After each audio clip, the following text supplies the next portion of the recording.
पर आज तो बड़ी विचित्र स्थिति है। मानव आकृति सब तरफ दिखाई देती है, पर प्रकृति नहीं दिखती, मानवता नहीं दिखती। मानवों की भीड़ में मानवता खो गई। गुल में गर निगहत नहीं तो कुछ नहीं, दिल में गर उल्फत नहीं तो कुछ नहीं। आदमी में हजार जौहर हो तो क्या, आदमियत नहीं तो कुछ नहीं। एक कस्बा नुमा छोटा सा शहर, एक राहगीर उस रास्ते से जा रहा था। प्यास लगी। त्रशाकुल उस बटोही के छटपटाते नयन चारों तरफ दृष्टिपात कर रहे थे। न कोई पौशाला, न कोई कूप, न नल, मिले कहां जल। बेचारा बेहाल था, प्राण कंठगत हो रहे थे। तब तक दिखाई पड़ा एक भव्य भवन। भवन की खुली हुई थी खिड़की, द्वार भी खुला था। झांक कर देखा, एक श्रीमंत सिर झुकाए बैठे हैं। पास में ही जल से भरी सुराही रखी है, उस पर गिलास ढका हुआ है। राहगीर को लगा कि यहाँ पानी मिल जाएगा, चला गया बेचारा। हाथ जोड़कर अत्यंत विनम्रता से बोला, बाबूजी बाबूजी 2 घूंट पानी मिल जाएगा। उस अभिमानी व्यक्ति ने अभिमान के बोझ से दबी हुई गर्दन ऊपर उठाई, लगभग झिड़कते हुए बोला, क्या बात है, क्या बात है, पहले बताओ, घुसे कैसे, यहाँ आए कैसे, क्या बात है? बाबूजी प्यास लग रही है, 2 घूंट पानी मिल जाएगा, पानी पिला देंगे। पानी? हम तुम्हें पानी पिलाने वाले लगते हैं?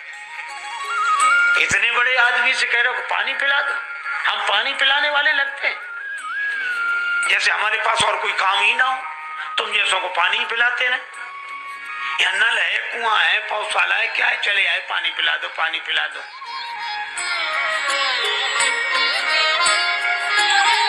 देखते नहीं है, एक भद्र पुरुष का भवन है, शरीफ आदमी का घर है। राहगीर हाथ जोड़ के बोला, सो तो देख ही रहे हैं। अवश्य सज्जन पुरुष का निवास है। परिभाषाएं बदल गई है महाराज। पहले भवन के बाहर लिखा रहता था स्वागतम, शुभागमन। अंग्रेजी पढ़े लिखे लोग लिखते थे वेलकम। अब यह लिखा नहीं मिलता। अब भवन के बाहर लिखा मिलेगा बिना इजाजत अंदर आना मना है। किसी किसी भवन के द्वार पर लिखा होगा कुत्ते से सावधान। हालांकि उसमें रहते आदमी हैं।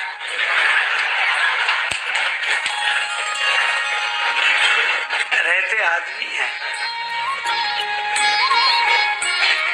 एक बार एक सज्जन से हमने कहा, ये कुत्ता काहे को पालते हो?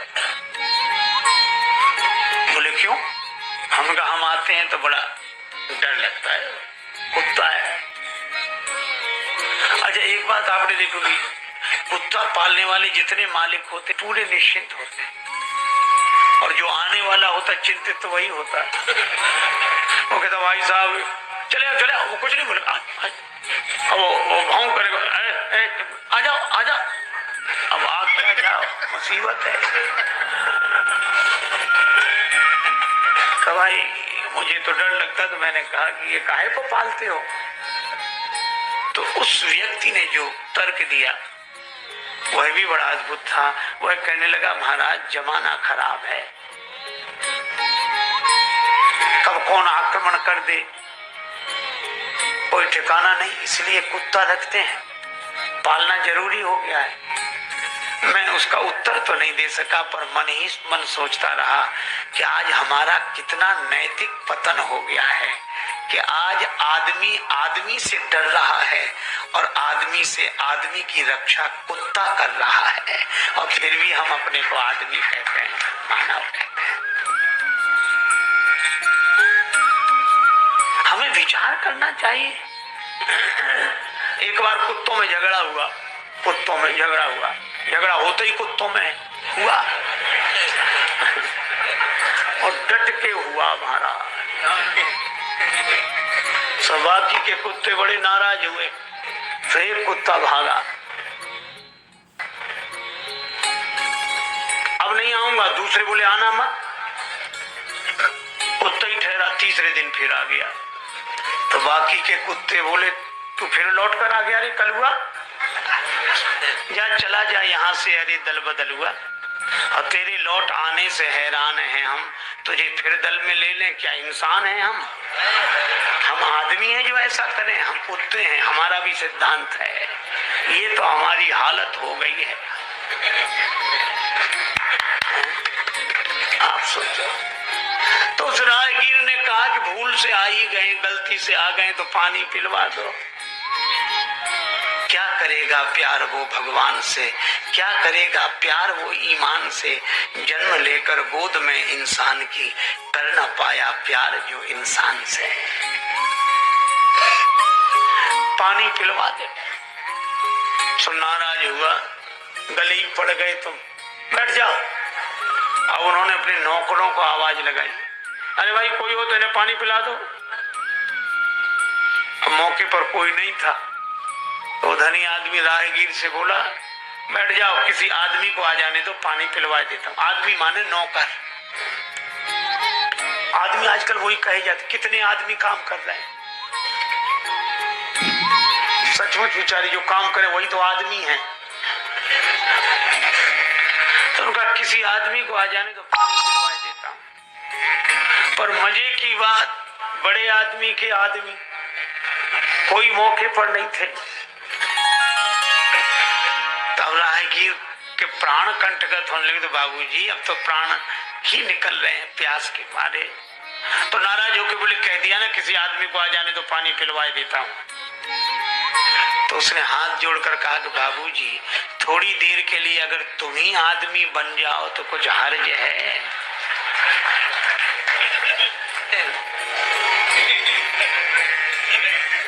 हमें चिड़ियों की तरह आकाश में उड़ना आ गया है, हमें पनडुब्बियों की तरह पानी के भीतर उतरना आ गया है, पर हमें आदमी की तरह आज धरती पर रहना नहीं आता।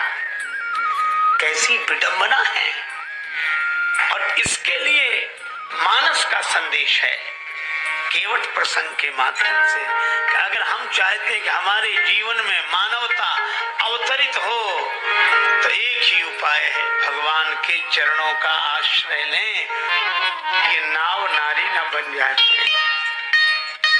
जब शिला बन सकती है। राम जी ने कहा शिला तो पाषाण की, पर नाव तो लकड़ी की। अरे महाराज लकड़ी तो और जल्दी बनेगी। पाहन ते बन बाहन काठ को, काष्ठ पाषाण से कोमल और फिर इतने दिन से जल में पड़ा है। पाहन ते बन बाहन काठ को कोमल है, जल खा ही रहा है। इसलिए महाराज नाव, भगवान ने कहा जब नाव नारी बन भी गई तो कठिनाई क्या है, जड़त्व से मुक्त हो जाएगी, पार करने वाली खुद पार हो जाएगी। पार करने वाली स्वयं पार हो जाएगी। केवट ने कहा लेकिन एक बात है, अगर ये नाव नारी बन गई, चैतन्य हो गई, तो कहाँ बैठेगी? का घर में। अजय इसके दोनों ही आस है। आध्यात्मिक संकेत भी बड़ा मधुर है कि बुद्ध नाव बुद्धि है, और बुद्धि अगर चैतन्य हो गई तो घर में बैठे, घाट पर नहीं रहेगी, फिर घट में रहेगी। क्योंकि जिनकी बुद्धि ब्रह्म बोध से चैतन्य हो गई है वो अब किसी घाट पर नहीं जाती, वह तो घट में ही है, घर में ही बैठेगी। हम ही थे भूले, हम ही में भूले, हमें ढूंढने हम ही चले, हम ही ने खोजा हम ही ने पाया, हमें मिले तो हम ही मिले। एक बार एक विदेशी कुत्ता, विदेश से कुत्ता अपने देश भारत में आया, तो कल्पना है आया होगा तो हवाई जहाज से उतरा होगा, नहीं उतरा तो जैसी की परंपरा है, हर एक अपने समाज के प्राणी को हर कोई चाहता है, तो यहाँ के कुत्ते स्वागत के लिए गए। उतरा, कुत्तों में ऐसा होता है, पूंछ हिलाकर, उधर से आए दूसरी पूंछ हिलाई थी, यहाँ वालों ने हिलाई। यहाँ के कुत्तों ने कहा कि आपके चरण स्पर्श से धरती धन्य हो गई। कुत्तों के भी चरण स्पर्श से धरती धन्य हो जाती अगर वो विदेशी हो तो। आप पता कहाँ रहने, कहाँ घूमने का विचार है, कहाँ जाएंगे ताकि व्यवस्था वहाँ की जाए वैसी। बोला कहाँ अब तो यहीं रहेंगे, यहीं बसेंगे, यहीं की नागरिक, यहीं रहेंगे। तो यहाँ वाले को तू हारे बोली तो बड़ी खुशी हुई, मन से बोले काहे को, यहाँ तो हम ही काफी है, तुम काहे को। लेकिन उन्होंने कहा कि तुम्हारा स्वास्थ्य तो अच्छा दिखता है, तो जहाँ जिस देश से आए क्या वहाँ खाने पीने की सुविधा? अरे यहाँ से बहुत अच्छी सुविधा खाने पीने की, वहाँ जलवायु क्या कहने, वहाँ का जलवायु बहुत अच्छा। कहा जब तुम्हारे वहाँ सब कुछ अच्छा है तो यहीं क्यों रहना चाहते हो? बोला एक कारण है। क्या? बोले खाने पीने को वहाँ अच्छा, जलवायु वहाँ अच्छा, फिर यहाँ क्यों रहना चाहते? बोले एक ही कारण है। क्या? बोले भौंकने की उतनी सुविधा वहाँ नहीं है जितनी यहाँ। जो मन में आए जो समझ में आवे। इन राजाओं के धनुष तो हिला नहीं, काम तो इतना बनता नहीं। ले उछड़ा सीता जी को छुड़ा लो, पकड़ कर दोनों भाइयों को बांध लो, जनक जी सहायता करें तो उनको भी युद्ध में जीत लो, वहीं बैठे रहे, हिले तक नहीं अपनी जगह से। अच्छा छीनने की वृत्ति क्यों आई? छुड़ा लो, कर्तव्य का पालन करें तो उपलब्धि होती ही है। कर्तव्य का पालन जिनसे नहीं होता वो छीनने की वृत्ति आ जाती है। इसे छीन लो, इसे छुड़ा लो ऐसे। अब राम जी तो चुप, लक्ष्मण जी को बड़ा क्रोध आया। भूप वचन सुन इत उत तकहीं।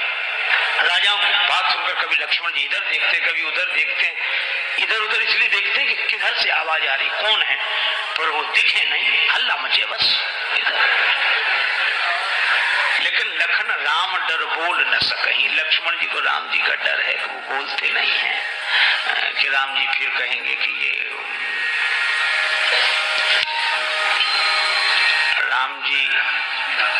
राम जी ने लक्ष्मण जी की तरफ देखा तक नहीं। अगर इशारा कर देंगे तो यहाँ दीप दीप के भूपति इकट्ठे हैं, ये तो कितना बड़ा युद्ध होगा, विश्व युद्ध हो जाएगा, इतने लोग इकट्ठे हैं। तो युद्ध को टालना चाहिए, युद्ध के परिणाम बुरे होते हैं। राम जी इसलिए नहीं देखते, शांति रहे, हम शांति प्रिय हैं। लक्ष्मण जी ने कहा कि सो तो ठीक है, युद्ध तो हम भी नहीं चाहते, शांति प्रिय होना ही चाहिए, लेकिन इसका यह भी अर्थ नहीं कि जिसके जो मन में आए सो कहे, जो करना हो सो करे, हम शांति प्रिय हैं। हमारी इस महानता को कोई मजबूरी समझे तो ठीक नहीं। एक सज्जन बड़े संपन्न आदमी कथा में जाते ही नहीं थे, पत्नी ने कहा कि चले जाओ। बड़ी मुश्किल से एक दिन पत्नी के कहने पर गए। लोगों ने देखा कि संपन्न आदमी पहली बार कथा